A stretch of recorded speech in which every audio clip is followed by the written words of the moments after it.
The following program is intended for mature audiences. Throwing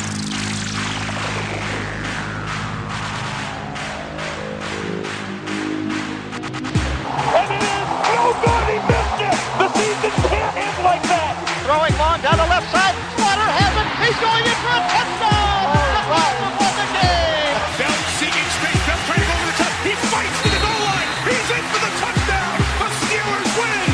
Pass is caught. Diggs. Sideline. Touchdown. Unbelievable. Vikings win it. And the game is over. The game is over. The Philadelphia Eagles are Super Bowl champions. Eagles fans everywhere, let the celebration begin.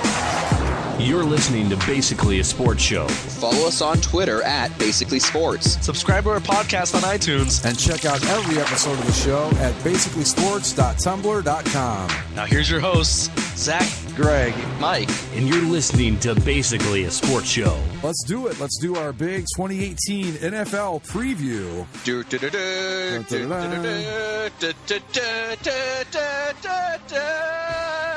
the NFL Films music. Are you guys ready for football and explosions? Maybe it's because of the Ohio State thing, but I think this is the first time, and I don't know how long, I'm more excited about the NFL season than I am the college football season. Honestly, I think I think I'm kind of with Zach on this one, where I'm just so over the NBA that I'm just bring the NFL on. Let's get some NFL going. I'm pretty excited about football season this year. I really am. I'm really looking forward to it. I'm looking forward to talking some. I'm looking forward to round 2 of the Battle of Los Angeles. I'm confident in my Chargers this year. We're gonna fight for LA. Well, we got a lot of good storylines this year. We've got the Cleveland Browns and their march to maybe winning a game. Win. Maybe. The Cleveland Browns march to 1. I think Zach's LA Rams are probably a serious Super Bowl contender this year. Yeah, it would help if they could sign Aaron Donald before the season starts. Aaron Donald just doesn't want to do training camp. He'll be there in time. Don't worry. I know it happened last year too, but just pay. He's the best defensive player in all of football. Just give him his goddamn money. They'll get him straight. Don't worry. It's really not fair, guys. And I think Mike's Chargers are going to be pretty good this year. Look. Who do the Broncos have at quarterback? Casey Kasem? Might as well be. Casey Keenum, yes. But, you don't fear the John Gruden Oakland Raiders? Oh, and that's another storyline. John Gruden coming back to coaching, which is going to be a disaster. I think John Gruden just wanted $100 million, and I don't particularly blame him. No, I don't either. You don't fear the young blood of Patrick Mahomes with the Chiefs? It's an Andy Reid coach team, so I'm sure we'll get them on clock management. Hey, when you want to talk about clock management and late game situations when discussing the Chargers, Mike? That's a good point. How many games did they lose last year in the last 4 minutes? Including a missed field goal that they set the fireworks off for? That's a very good point. I retract my statement about Andy Reid. You have no ground to stand on, sir. All right, Greg, where do you want to start with this? Gregory? We are experiencing technical difficulties. Please stand by.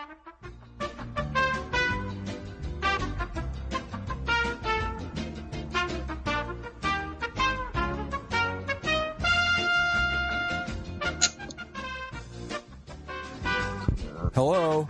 Hello? Am I here? Yes. Yeah. Okay. What the hell happened? I don't know. I asked where you wanted to start with the preview. I was pointing out that we now live in a world where the Philadelphia Eagles are world champions. Which is a sentence I didn't really think I'd be saying anytime soon. But I don't know. Like I said, I've got this page pulled up here where it's got the Vegas over-under win totals for each division, and we can just start with that if you want and kind of go from there. Sounds good. Pick a winner. And so it's with the AFC East, so we'll start right with them. Leading off, you love them, you know them, you can't live without them. Everybody's favorite, the New York Football Jets, with Sam Darnold coming in. And they have not yet announced the starting quarterback, by the way. Supposedly they will next week. It's going to be Zeppo. It's going to be Zeppo. We all know it. And because, as Mike has pointed out on numerous occasions, the NFL still clings to this outdated thinking that this guy needs to sit on the bench behind quarterbacks that clearly aren't as good as he is. So I don't know, what's he going to learn from Zeppo McCown? Like how not to do things? Also, I think part of the thing is like the Jets' offensive line isn't great. Yeah. So maybe they just want him to get shredded. That's okay. That's a fair concern. I can see that. That would be my only other thought on why you don't play Also, him. I'm pretty sure it's a rule in the NFL that a McCown has to be starting somewhere at some point. Right. I think we're under that until 2025, I think, and then we're finally out from under that contract. Anyway, the Jets, Vegas has the Jets over-under win total at 6 wins. So what are we going, over or under on that? You know what? I'm going to make a bold prediction. I'm going to say over, and I'm also going to say the Jets win the division. Wow. Oh, boy, nope. Wasn't their defense pretty solid last year? Yes, but I there's no way I'm jumping on somebody else winning the AFC East as long as Tom Brady still breathes. Well, that's the next question in this division is, are the Patriots, are we ever going to see them starting down the other side of the hill? Not yet. I mean, look, Tom Brady thinks he can play until 45, and I think he's the best quarterback of his generation. I also think he's out of his fucking mind on that. Yeah, I agree with you. Like, look, I crap on Brett Favre a lot, but he was legitimately very talented. And look at what happened when he kind of hit that 40 threshold, right? Yep, right. Like, you can have all the talent in the world, but when your body, gives up, it gives up. And in the NFL, it's a far steeper drop than it perhaps is in other sports. Maybe, look, there's a lot of drama supposedly surrounding New England, with apparently Belichick pissed off that Brady and Kraft got him to trade Garoppolo. Right. And look, maybe the Patriots just come out and win the division again, but if a lot of the rumors surrounding the Patriots are true and it kind of implodes, then why not the Jets? Because I don't think Buffalo and Miami are going to be good enough to capitalize on it. I think if the Patriots fall or stumble, then it's kind of the Jets' division to win by default. Well, but I can't make that prediction, because until the Patriots stumble and fall, I'm just not doing it. Like. I think anybody otherwise is just trying to make a big statement, I think, or trying to, be the one to call it. But we've talked about that is exactly what I'm doing. Mike is admitting to having a hot take, and he's standing behind it. It's the same full support. It's the same thing we said the last 2 years whenever we do these previews.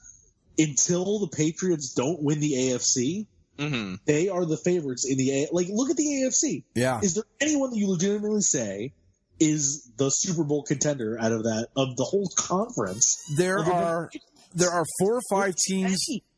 There are 4 or 5 teams I look at. I say if they had this, they could do it. But none of the teams that I look at have the things I think they need to be able to do it.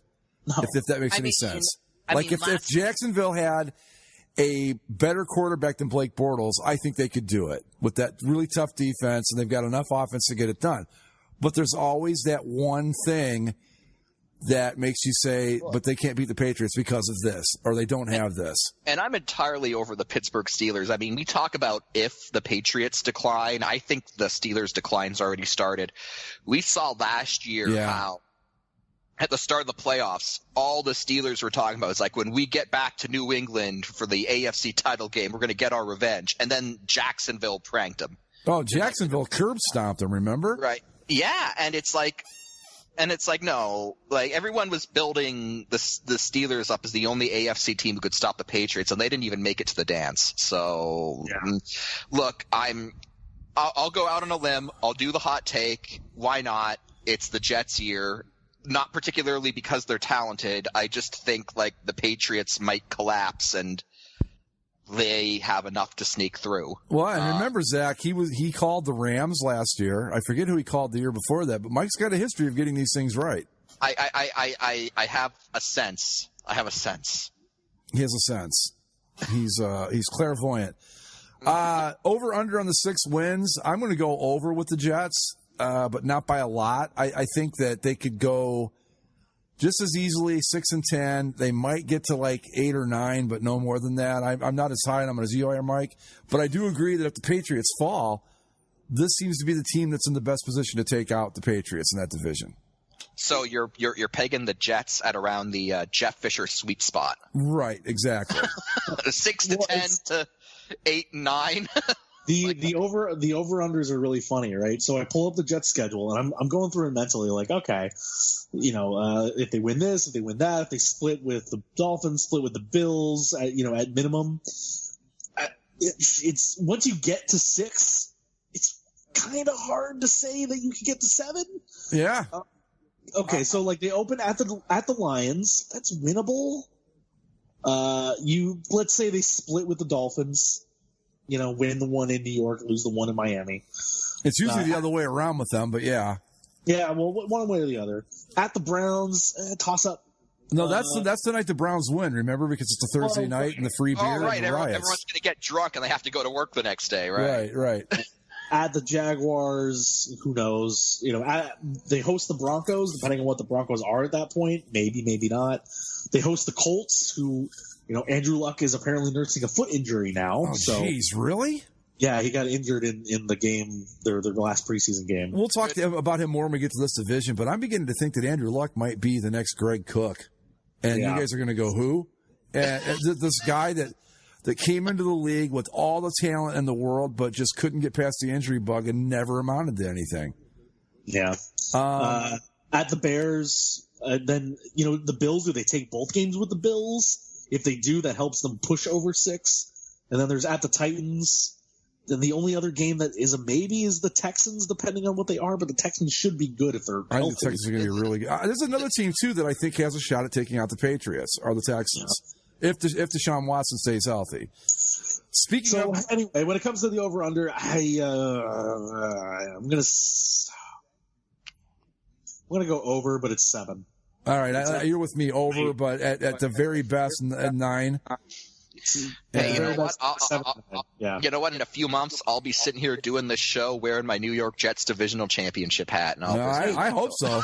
Dude, I'm not against it. Like, if the Jets are doing well, it's probably because Sam Darnold's a quarterback, which is good business for me. Mm-hmm. But until Tom Brady leaves, or shows that he's completely done, or Bill Belichick leaves, I just can't not pick the Patriots. I have to agree with that. And speaking of the Patriots, so next on the list, they're over-under win total 11 for this year. 11. I'm going to put them right on the dot at 11 if everything holds true to form. If Brady doesn't get hurt. I will say, though, in talking about the Patriots, and I brought it up last year, I started seeing little chinks in the armor with Tom Brady. Nothing that would get you overly concerned, but you started seeing little cracks here and there, and if they keep continuing, then Mike could be absolutely right, and they could fall apart. But I'm not ready to make that call yet.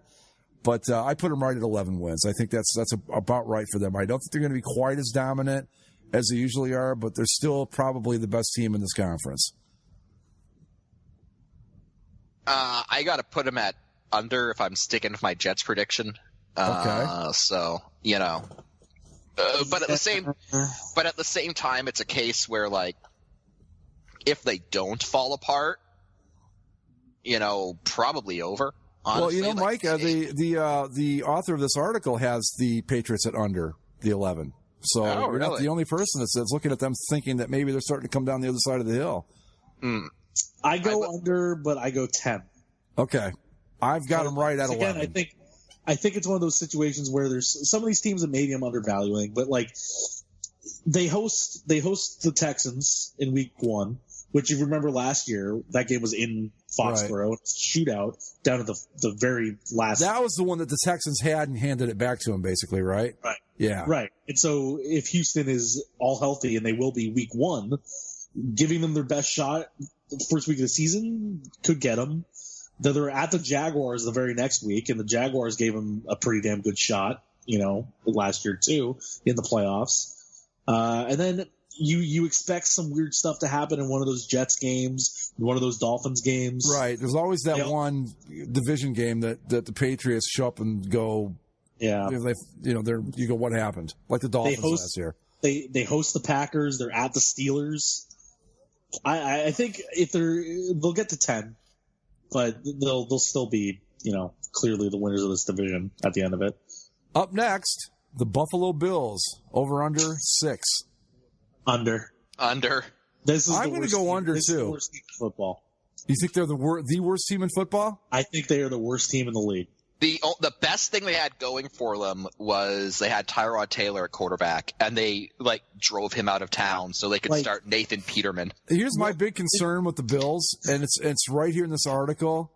The fact that they're even discussing whether it's going to be Nathan Peterman or Josh Allen starting at quarterback. Oh, the drama out of Buffalo. But that tells me all I need to know. If Josh Allen hasn't shown you enough at this point in training camp to be named the starter on that team, you're in trouble. And a lot of it. You've got A.J. McCarron, too. But to be fair, Allen could be having a really solid training camp, but it seems to me for whatever reason, this coaching staff just really likes Nathan Peterman. Yeah. So it could be a case of Allen's doing everything he's got to do, but the coaching staff, for whatever reason, and still wants Peterman. I don't know why. The other problem the Bills have is they made the playoffs. So you know what that means? A playoff caliber schedule. Uh-huh. At Baltimore, home against the Chargers, at the Vikings, at the Packers. They're at Houston. They host the of course they host the Patriots. The Bears. They host the Jaguars. They host the Lions. No way they get to 6. Not even close. I'm thinking more like 3 with them. I mean, I don't know if they're going to be Browns level worst team in football bad, but this is not going to be a good football team. No. And the thing that's going to drive us the most nuts about it is that they're going to do what they do every year. At some point in the season, they're going to tease us, and we're going to go, hey, maybe they're not as bad as we think. They do it every single year. They get 3 wins in a row, and then... But no, dude, they're going to start 1, 2, 3, 4... They're going to start 0-4. They might get to 5, might get to 6. 0-6 at the gate might be where they end up. Because it's Ravens, Chargers, Vikings, Packers, Titans, Texans. And I'll tell you this, too. After seeing Tyrod Taylor with the Browns and in Hard Knocks, again, is he Tom Brady or is he Aaron Rodgers? No, but this guy is a smart football player. He's a good leader and the perfect guy for a team like the Bills. And why they got rid of him is beyond me. But I'm going with below 6 on the Bills as well. I don't see it happening. No. The Miami Dolphins total 6.5.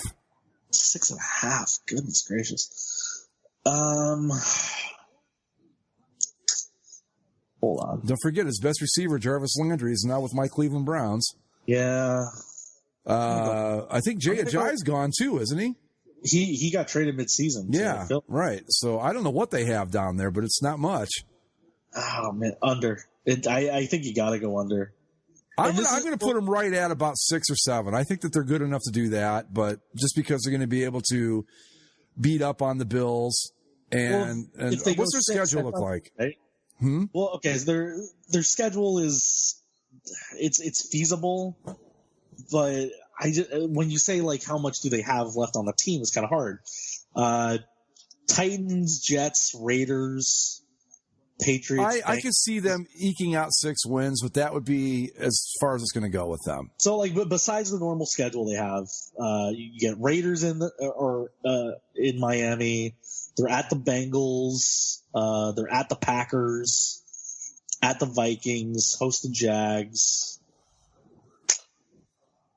I guess it depends on how you think that they do with the divisional schedule. Do they take both Bills games? Probably not. How many do they win either of the Jets games?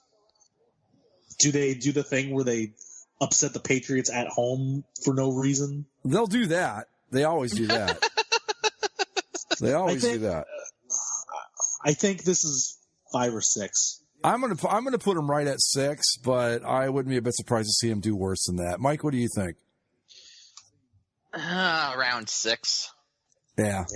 The Lions they're are not pretty good in that regard. They're not too great, but like they're going to be better than the fucking Bills.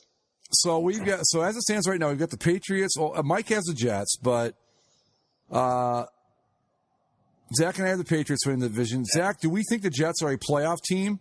No, not yet. Okay. They're on the right track. All right. But they're not quite. All right. They got to fix that O-line first. Moving on to what I think is going to be the most ridiculous division in all of football this year, the AFC North. Talk about bad. I mean, seriously, talk about a bad division. Oh, yeah.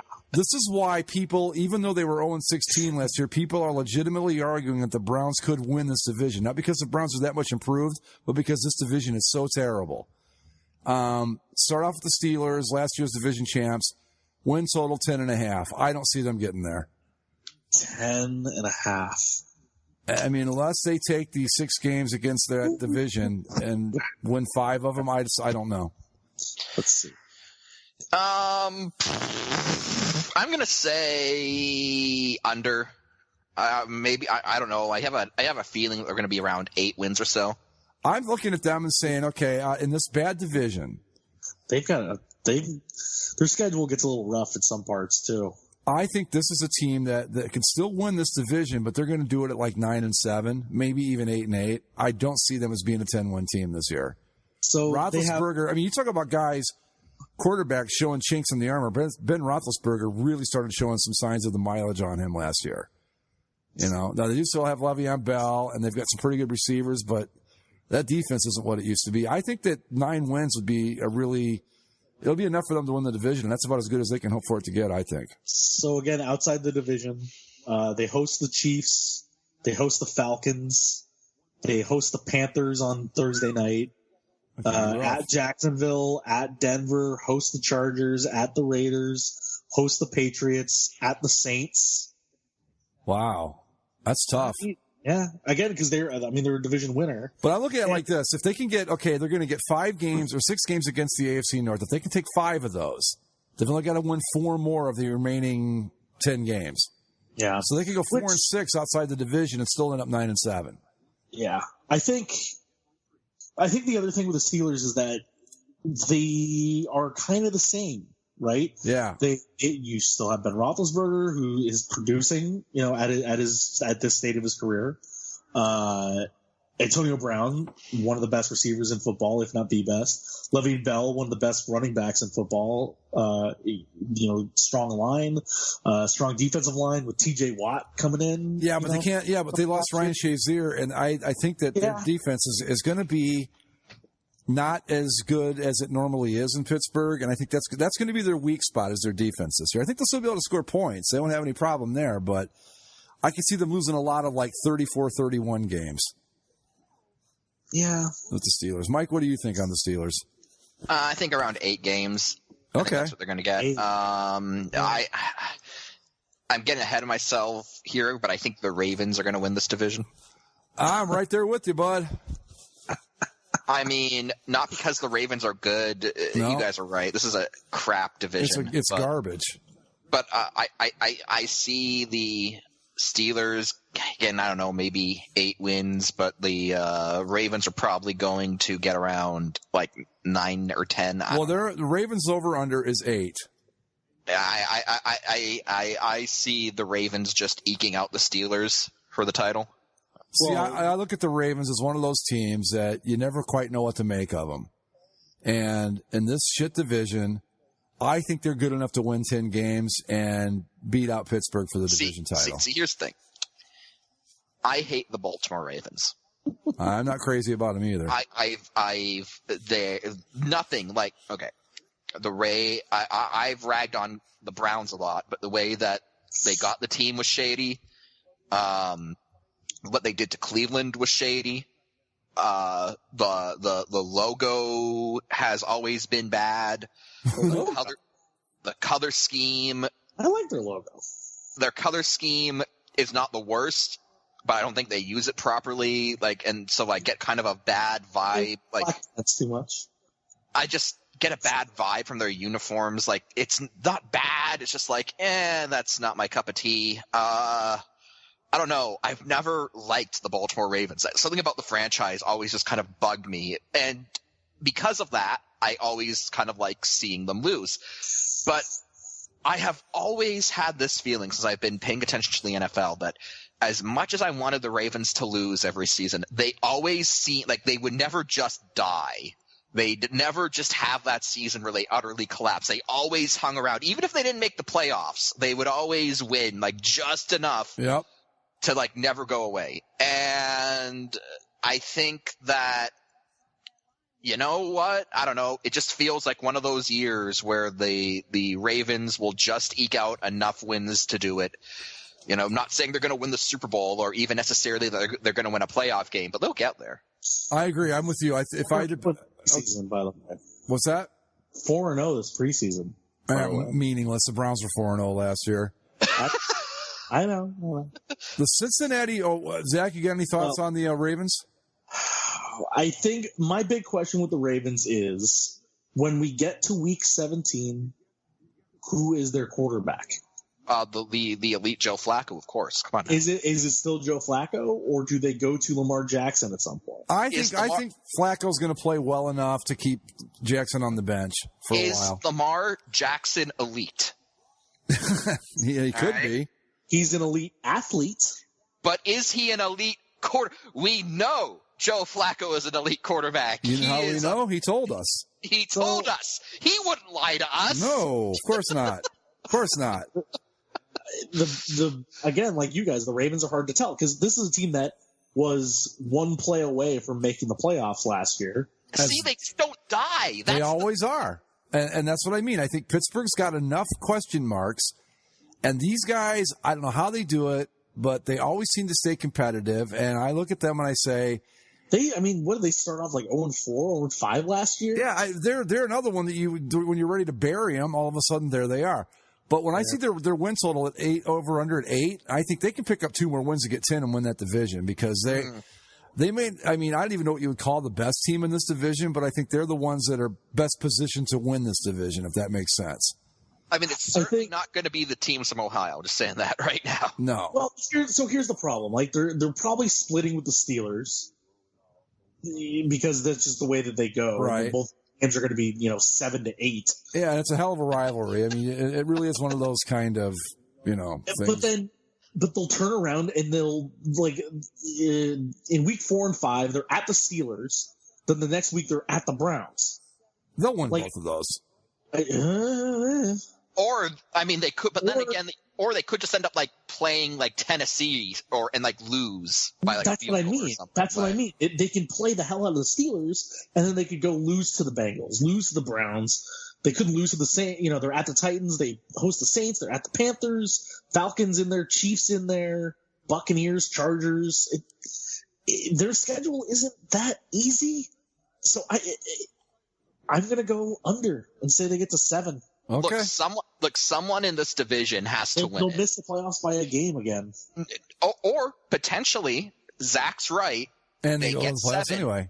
But they go to the playoffs anyway because they win the division at 7-9. That's possible. Next up, I think the Steelers have enough to fend off the rest of this trash. I think we can all agree it's between those two teams, though, right? Yeah. It has to. I mean, the Andy Dalton experiment should be well. That's our next team here on the block, guys. Cincinnati Bengals 6.5 over under. Let's not leave out the Marvin Lewis part of that experiment. It's not just Andy Dalton. How is he still employed? I don't get. Wasn't he supposed to be fired? No, he quit. He quit. He wasn't fired. He just said yeah, I'm going to retire. And then said, 2 days later, he came back. They said, Marvin, we'll jack your salary up to $12.50 an hour. And I'm like, all right, I'll come back then. Their over-under win total is 6.5. I think this team, you want to talk about one of the worst teams in football? I think this is going to be, they're going to be right there with the Bills. These guys are going to be terrible. See, I can't put them that far yet because as not good as Andy Dalton is, I mean, they still have talent on the offensive. Andy Dalton can still throw a little bit. Yeah. AJ Green can still catch a little bit.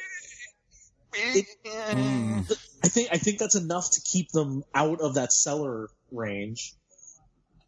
I just think I think at this point too, if you're a veteran on that team, how do you get fired up to keep playing for Marvin Miller at this point, or Marvin Lewis? Yeah. You know, you're just looking at more of the same. If you're a guy that's been there 3 or 4 years, it's become so stagnant there that I can't see anything good coming out of it. I mean, maybe they get close to 6 wins. Maybe they only win like 5, 6, but that's as good as it's going to get. Yeah. I say they go to 6. That's my spot. I'm going to say 5. Like, I don't know. Like this has been a slow decline. It's been a slow motion decline for the Cincinnati Bengals.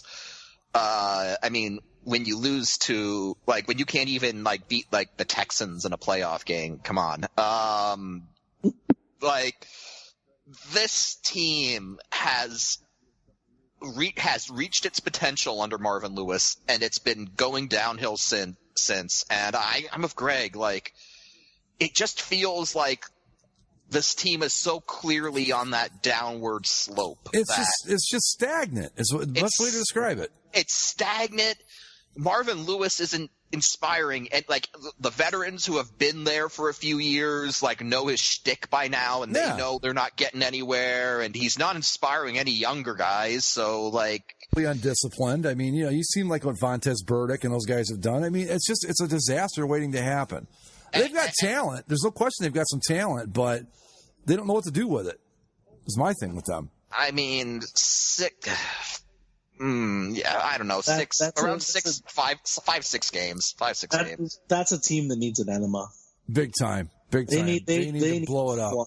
Yep. They need to get rid of Marvin Lewis. They need to move on from Andy Dalton and just start new. And really embrace the suck. Like, let the Browns finish the division. They are kind of in that dreaded middle right now, the Bengals, and have been for a while. All right, and finally, my Cleveland Browns win total. Get this, guys. After an 0-16 season, Vegas likes the Browns at 5.5 wins for their over-under. Who are they tying? That's what I want to know. It's still going to be under. I mean, didn't we go through their schedule and determine that there was a very good – I remember a few weeks ago we actually looked at their schedule. It's tough. And determined that, like, there was a very good chance they could start 0-4. No, the thing is, like, with how bad the rest of the division is, it depends on how they can manage the division. Like, if they can win some of these, if they can beat the Bengals both times, let's say. Look, beat the Ravens, maybe. Like, you could talk your way to a point where they start to get some momentum rolling, and maybe they win some games they shouldn't. But I think 4 or 5 wins is still a successful season if you're the Cleveland Browns. Especially if they are entertaining to watch and you can see progress. I mean, because you can go 5-11 and be terrible, or you can go 5-11 and show signs that you're heading in the right direction. Okay, so here's my problem where I'm at right now. Because, Greg, you've done a very good job talking this team up, and I kind of want to give them between 4 and 6 wins, somewhere in that spot. Except I remember this time last year where we were like, yeah, the Browns could make some noise. They're looking good. Yeah. Oh, the Jets, they're going to be terrible, but the Browns, yeah. And then, well, we know what happened. So I desperately want to believe you, Greg, but it's only been a year since I was burned. So I agree with you, and that's why I'm going under on the 5.5 wins. I think 5 is possible. I think that would be a very nice recovery from that disaster last year. If about 13,000 things all go the right way for the Browns, they could get to 7 or 8 wins, but you're talking 13,000 things have to go right, and we're at number 7. We got a long way to go to get there. They're going to be better. They're going to have some depth. They're going to be more fun to watch, which is important. But I don't think they're quite there yet. I think they're still looking at 3-4 wins, 5 at the most, and that's what we're going to get with the Browns. I'll definitely say this. Now, I don't know if they're going to finish above the Bengals or not. I don't feel confident enough to say that they're going to finish above the Bengals. But I do think, if this makes any sense, that they will beat the Bengals the 2 times they play them. And I'll say this, too, with the Browns. I think that the team you see, say, from week 12 through the rest of the season is going to be entirely different from the one you're going to see in the first 5 or 6 weeks. I think by then we'll know either they've finally gotten the ship right and they're headed in the right direction, or it just didn't work again. And, I don't know. I honestly don't know the answer to over or under because they had a 5.5. Yeah. And I think they could go anywhere between 3 and 6. I'm thinking 3, 4, maybe 5. If under normal circumstances. Again, if a lot of things go right, maybe more. But I'm not, as much as I've been on board with them being improved and stuff this year, I'm not crazy either. And I know there's still a long way to go. I'll give them 3 at the very least, just because I think they'll beat the Bengals the 2 times they play them. Plus, there's that Jets game on Thursday. We know they're going to win. Right, they're going to win that one because that's the worst possible time they could win a game. Zach, what are your thoughts on my Cleveland Browns? 4 or 5. Okay. Yeah. If they go 0-16, Greg, if they go 0-16 again, I'm never letting you talk them up ever again. I'm not talking them up, dude. I'm just, I mean, even the worst team wins 3 games, 0-16s are hard to do, and they did it, but I'm not talking them up that much. I just think that what they've got now that they haven't had before is some depth. They've got some talent at some skill positions. They have a real quarterback for the first time in God knows how long. They do, and they shouldn't go 0-16 again, and they shouldn't be, like I said, you can be 4-12 and be decent, or 4-12 and be god-awful. I don't think they're going to be a god-awful 4-12 again. I think that they're going to show signs that they're finally headed in the right direction. I hope. The other thing that the Browns can put on their resume for this year, Greg, do you by chance recall what the score was to their previous preseason game against the Eagles? 5-0. I'm telling you, that pitching staff, man, right there. That is the weirdest looking football score I think I could ever say I've seen. I think it's happened one other time. It was a playoff game in like the 70s, and I want to say the Cowboys beat the Rams 5-0. I gotta imagine that's like the worst game you could ever sit down and watch. Oh, it must have been brutally. Look, it's much more common in Canada where you can get the Rouge. All right. All right. So we all think the Browns are going to be anybody. No one's got them going over. No, improved, but not significantly like that.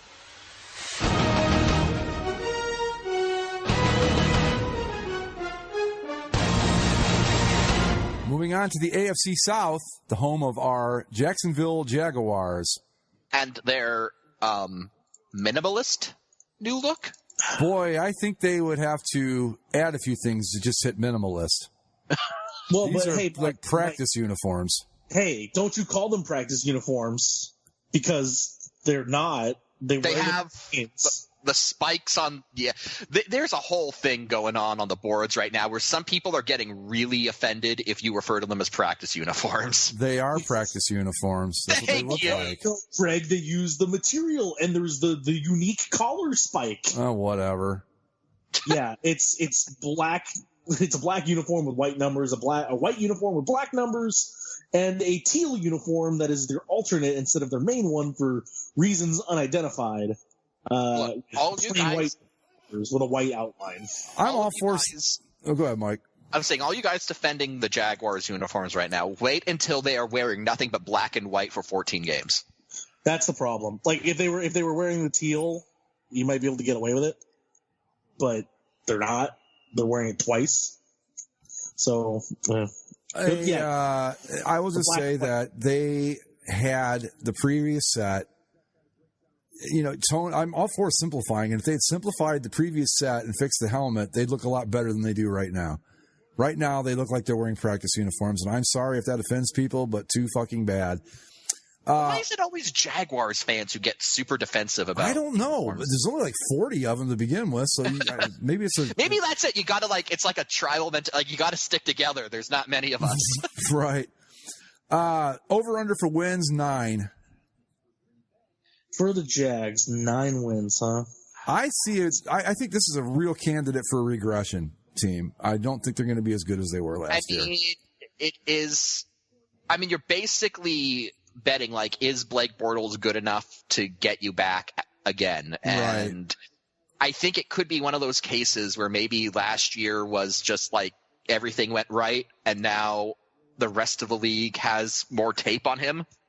So going through their schedule, They've got a good defense. That's going to make them tough, but I don't.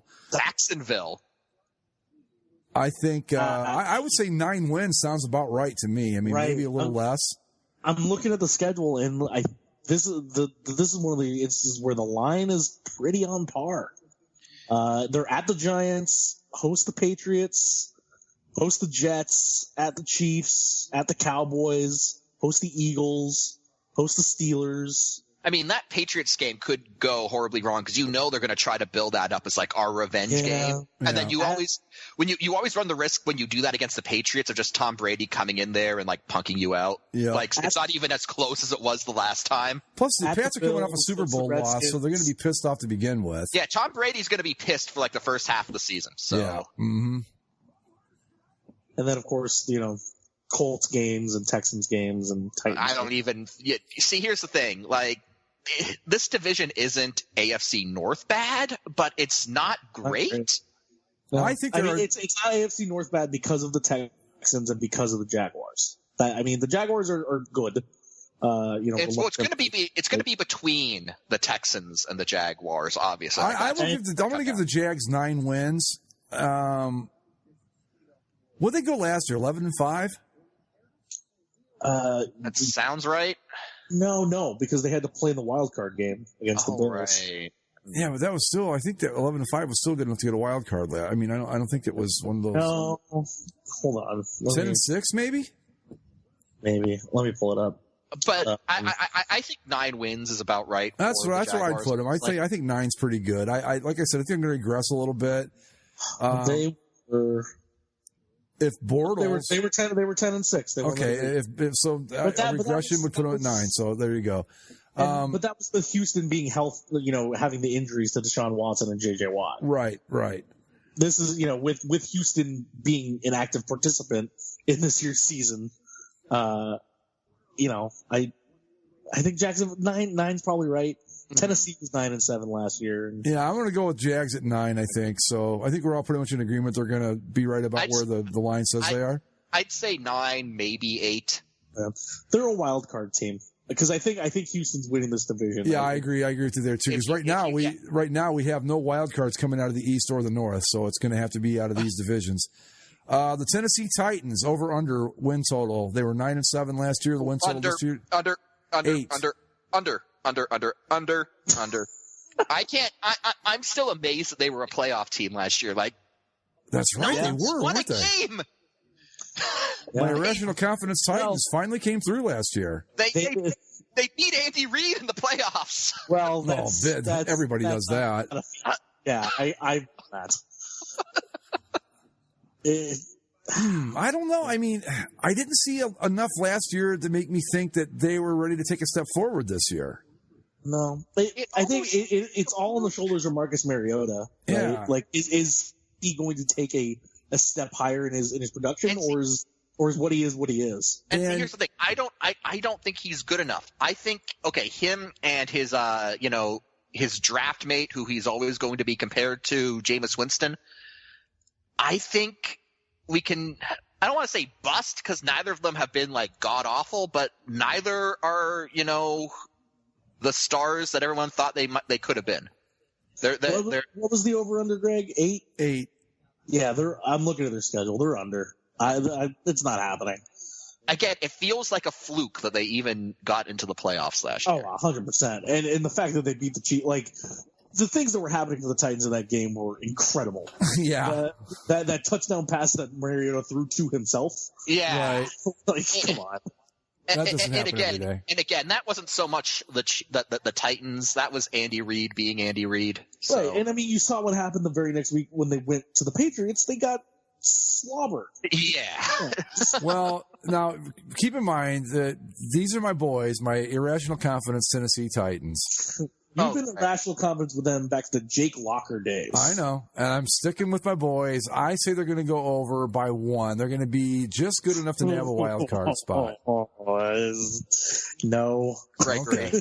Of course, now I got to see the new uniforms in action too. I mean, they can lose me quick once I see those uniforms. They look fantastic like Argonauts uniforms. They look like it's not even funny how much they look like the Argonauts at a glance. Okay.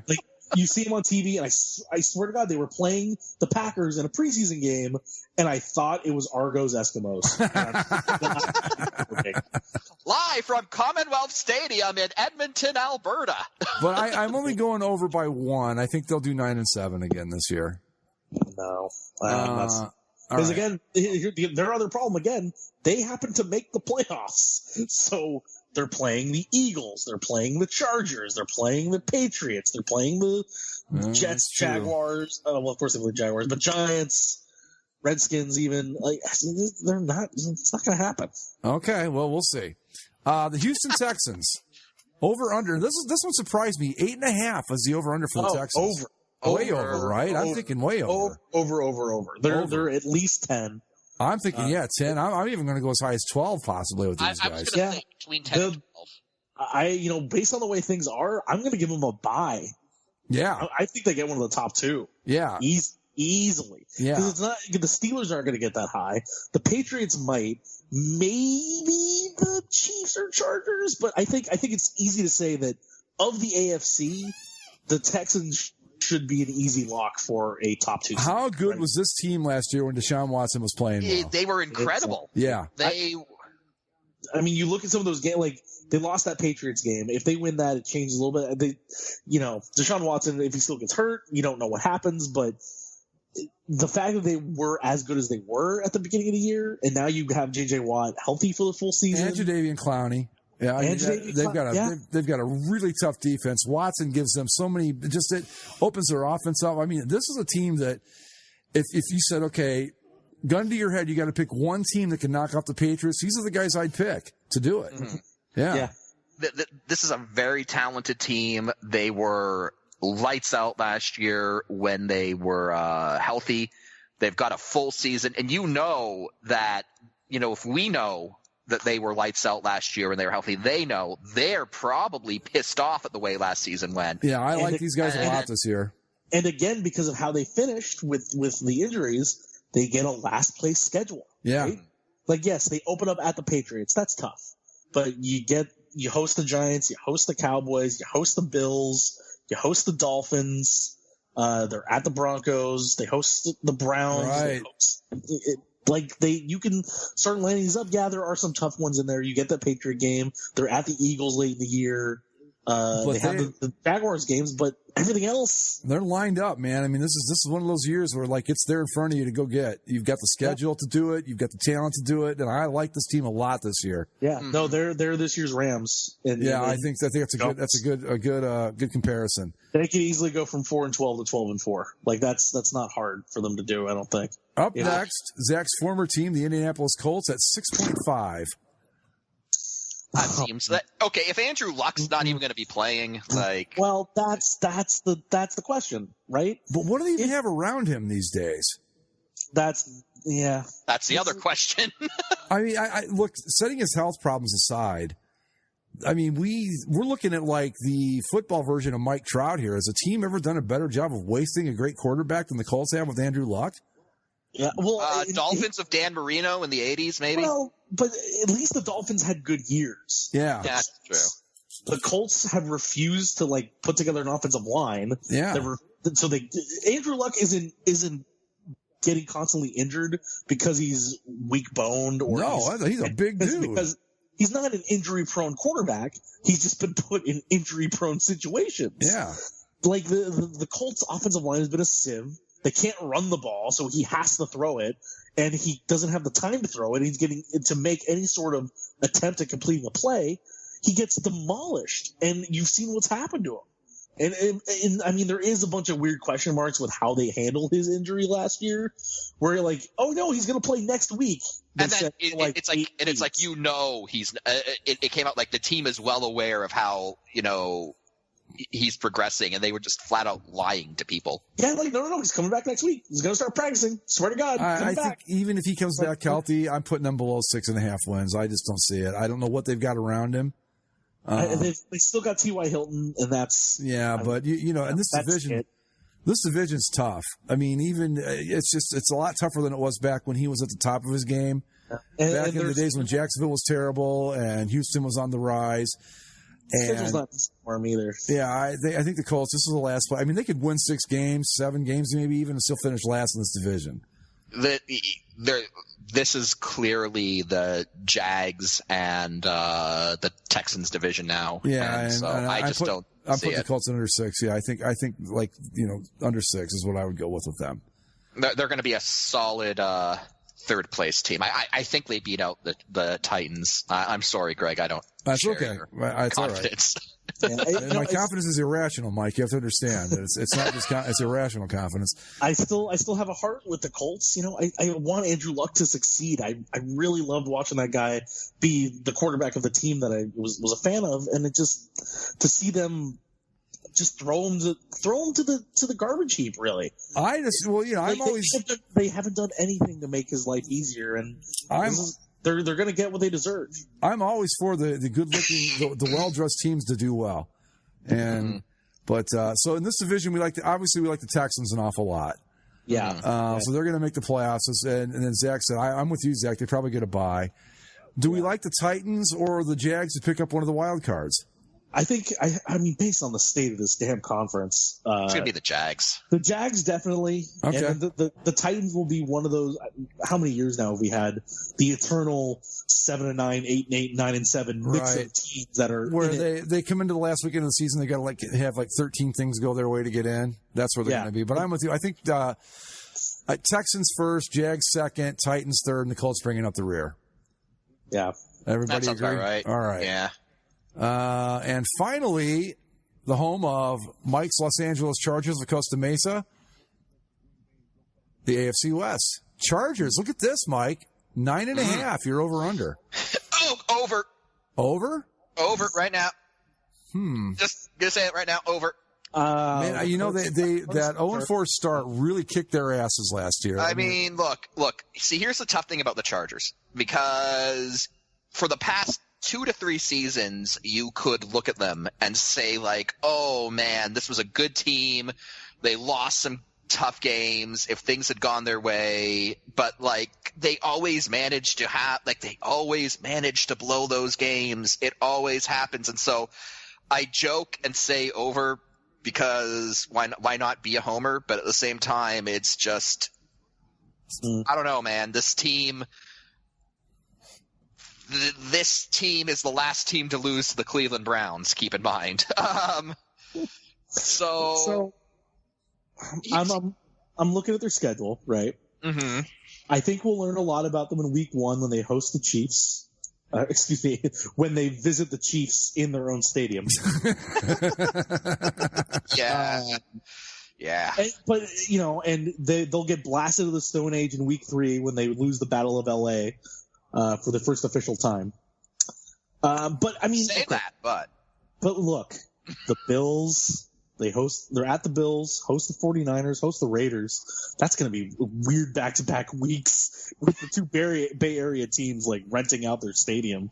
It's going to be hilarious. Sorry. Okay. So Bills, 49ers, Raiders, Browns, Titans, Seahawks, Raiders, Broncos, Cardinals, Steelers, Bengals, Chiefs, Ravens, Broncos. That's a winnable schedule, all up and down it. It's a winnable schedule. There's only like 2-3 games where you say, yeah, for sure they're going to lose. It's a winnable schedule, and the thing to keep in mind is that they don't exactly have a lot of competition in the division. The Broncos have kind of been a dumpster fire since Peyton Manning retired. Yep, and that's not going to change with Case Keenum. I know everybody's like, oh, look what he did with Minnesota or whoever it was last year. I'm sorry, I am not on that train. I'm not buying it. I've seen it up close and personal. Thank you. So you have the you have the Broncos, who I don't think are going to be very good, and then you've got who else there is there? You've Chiefs. got the Chiefs and Raiders. And the Raiders. The Chiefs are the one team I'm worried about. Like, it's going to come down, I think, to the Chargers and the Chiefs. Yeah. Those are the 2 teams. And the Chiefs successful. I mean, they're banking on Patrick Mahomes. Mm-hmm. Everyone is raving about this kid, and if he does what everyone thinks that he can do, then the Chiefs will be the team that are fighting with them all the way through. If not, then sure, the Chargers can win this division. Also, the other thing to keep in mind is the other team that this is between the Raiders. I'm completely off of them. We all thought they were on a resurgence and that it was and that the Raiders were going to be, the next big team. And they have they had that one season where their quarterback got injured. It's like, okay, well now he's going to be healthy. And it just didn't pan out. Like their window opened and closed really quickly. I thought. Yep, and I'm kind of over the Raiders. I don't think Gruden is the answer. No. Rehashing an old coach rarely, if ever, works. Especially a guy that was in the Monday Night Football booth for 5 years. Well, if you remember, the Washington Redskins tried it with 3-time Super Bowl champion Joe Gibbs, and it didn't work out. I remember that being particularly bad, yeah. Now, Dick Vermeil worked out, but he's the only one I can think of that they brought back a guy that had been out a while that did it right, but that's it. Jonathan was fired. When he was fired, it seemed like his tactics were already out of date. Mm-hmm. So, I don't think just by purely watching the game on a week-to-week basis that he's kept up with the trends. He's still going to go out there, and I guarantee you the first play of the year is probably going to be Spider 2 Y Banana. God. The thing you reference every single week. Well, anyway, back to the Chargers. So I'm going to go over on the 9.5. I think they might be the best team in this division because they had a lot of bad luck last year. They've got talent. And the only problem that they have is that they don't really have a home stadium. And I don't know how much of a role that will play in their general attitude. But other than that, I think they've got a lot of talent. I like Phillip Rivers. Keenan Allen's a great wide receiver. Who's their running back? The kid from Wisconsin. Melvin Gordon. So I forgot about my boy Joey Bosa from Ohio State. So, come on. They could be good. I'm going over on the 9 with the Chargers. I mean, I'm there with you, but the one wild card, well, I guess there's two. There is the stadium, as you said. And I will actually get my first up close and personal look of it. I'm going to get my grandpa is a Arizona Cardinals season ticket holder. The Cardinals come into the Rocket Field at StubHub Center this year. So I think I might get tickets for that in November. Anyway, but the other thing is just the Chargers are a team that clearly has an identity, and it's one of bad luck and bad things, right? Mm-hmm. They could very easily be 1-3 after 4 weeks. With the Chiefs, they're at the Bills, they're at the Rams, and they host the 49ers. Things could go bad quickly, and then they could be in a hole that they have to dig themselves out of again. I would feel much better about this team if they were still in San Diego and didn't have to deal with all this other outside bullshit. But that just the stadium situation and the spot they're in makes it tricky. And I mean, look at their home game, so to speak. Chiefs going to fill the stadium. 49ers going to fill the stadium. Raiders going to fill the stadium. Titans probably not. Broncos will. Cardinals maybe it's a close enough drive. Bengals maybe. Baltimore maybe. But those early season games of Chiefs, Niners, Raiders, they're going to be technically on the. I mean, they'll be on the road essentially for the first 6 weeks of the season. Right. Like, come on. It's not good. So not good. I got them going over. Mike, you got them going over. Zach, what do you think? 9.5? Over or under? I'll give them over just because of the schedule they do have. All right. But I knowing the Chargers, I'm still leaving the door open. Well, they can certainly derp their way right to a 7-9 record too. There's no question about it. Yeah, that's always on the table. Kansas City Chiefs. Over under 8.5. 8.5. I'm going to go over. Patrick Mahomes, they've got Kareem Hunt, good running back, Tyreek Hill. At the least 9. I'm going to go over, too. I'm not going to go far over that 8.5, but I think the Chiefs are probably a playoff team again this year. Yeah. I think one of the Chiefs or Chargers are winning this division, and the other one is going to be a wild card. Yeah, I agree. That's probably where I'm at. Mike? I've got the Chargers winning it, so I've got to go with the Chiefs under. Under 8.5? Not by much. Either under or right about there. I don't know, maybe around 8 games. All right, I've got them going anywhere between 9 and 10 wins. I think they'll be second place to the Chargers, but they're going to be the other playoff team. Anything else on the Chiefs, guys? I'm looking forward to seeing Mahomes play. I am. I know that they've already got a good running back in my Toledo Rocket alumni, Kareem Hunt. You still got Travis Kelce out there. Yeah, they've got a ton of talent. I can't think of a single player on defense, but the only real question mark for them is Patrick Mahomes the real deal. Right. And if he is, can he play above his coaching? Well, right. They're always a great regular season team, and they'll be fine. It's just what happens when they hit January is where the real test becomes for the Kansas City Chiefs. All right, moving along. The Oakland Raiders. Over under 8. The Oakland Raiders. 8. I got that under. I'm thinking more like 5. Sure. That's easy money. Under 5. 5-6 wins tops.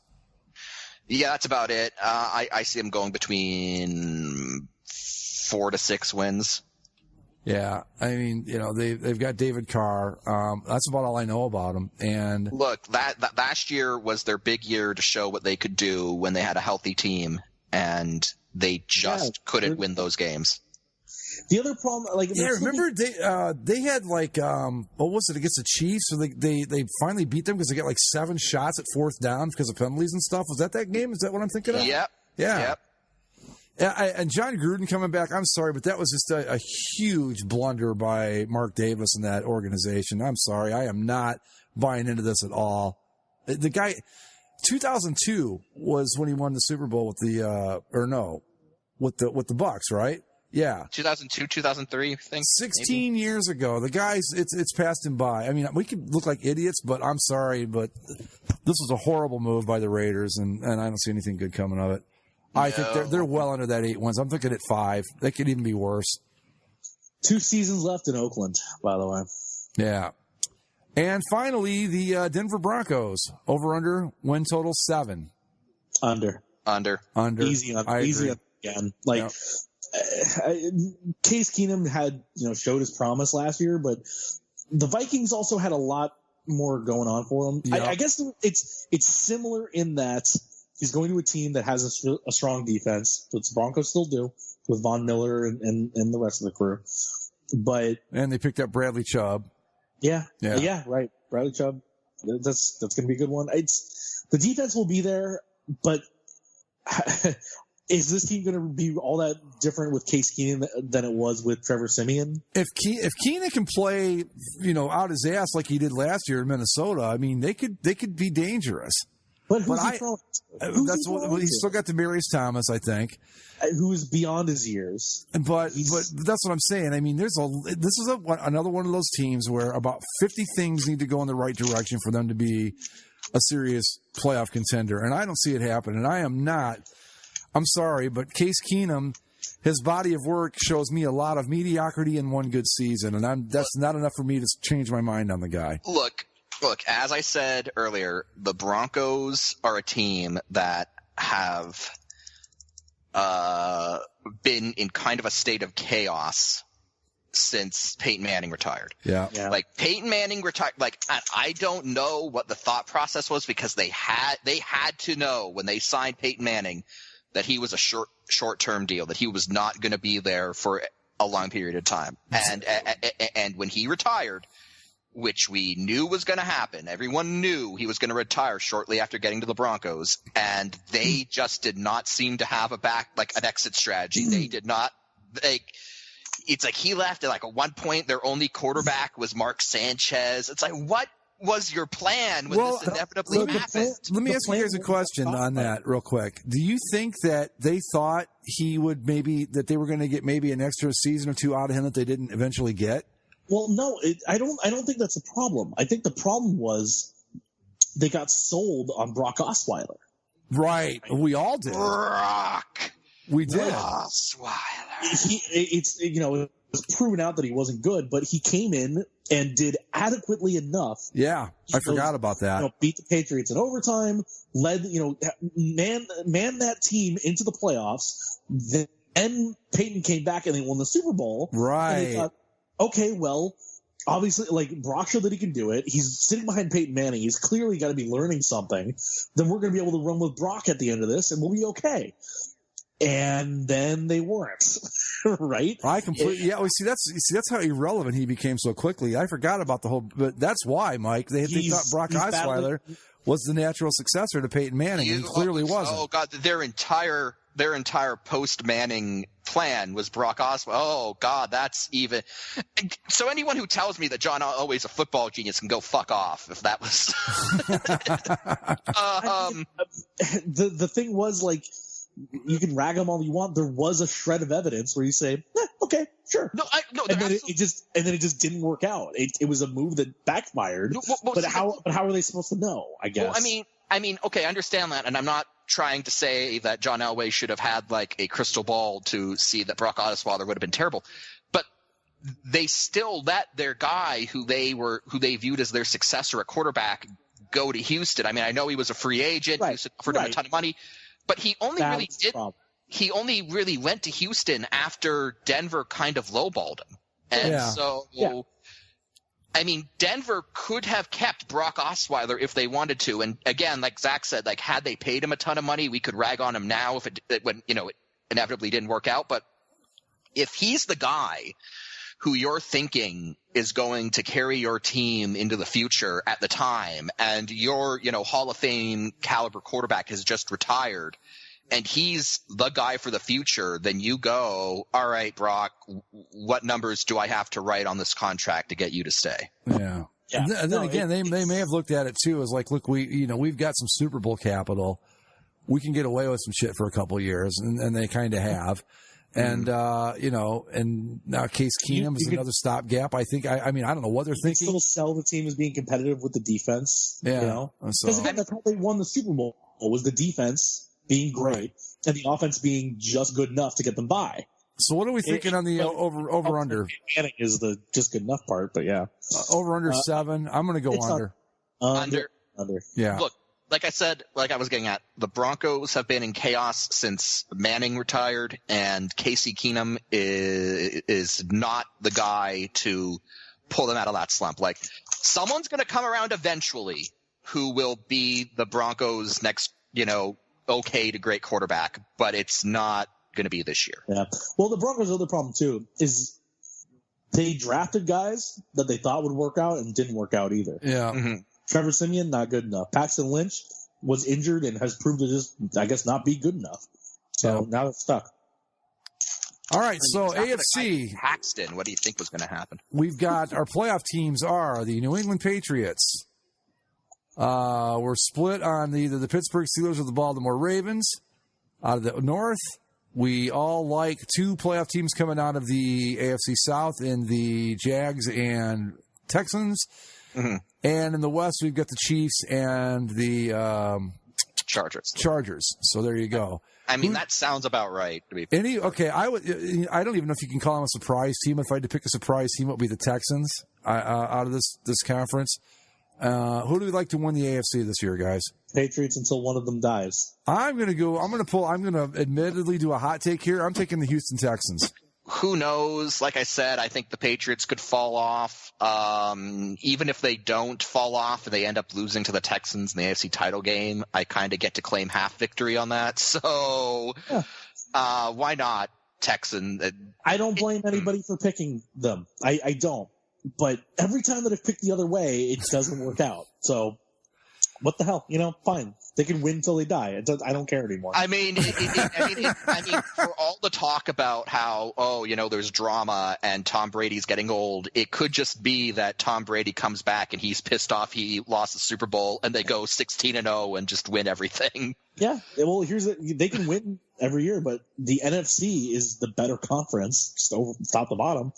Right. So I think, as we saw last year, they can make the Super Bowl from now until Tom Brady retires. I don't know if they're ever going to win another one, but they'll make the Super Bowl. We'll see what happens.